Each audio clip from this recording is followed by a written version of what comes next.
Now moving on, as the political crisis escalates and pro-democracy activists hold fresh demonstrations, the United Nations Security Council has held a closed-door meeting to discuss the ongoing situation in Myanmar.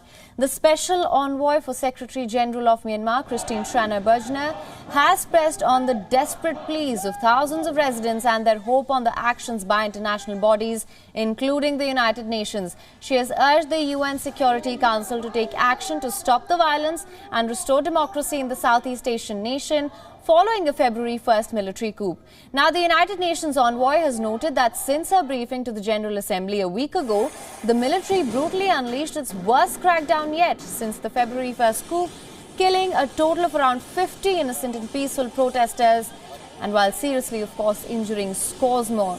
In conclusion of the meeting, the Special Envoy reminded on the collective obligation to defend the defenseless inside the war-torn Myanmar. Meanwhile, Barbara Woodward, permanent representative of the United Kingdom to the United Nations, has said that the UK thinks it is important that the Council is able to speak with one voice to call for an end to violence, the release of those arbitrarily detained, and a return to democracy.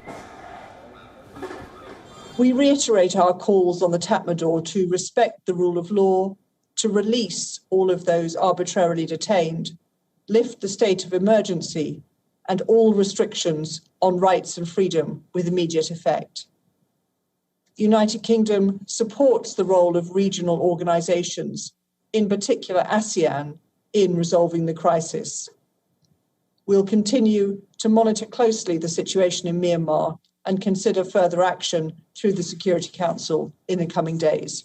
WION is now available in your country. Download the app now. Get all the news on the move.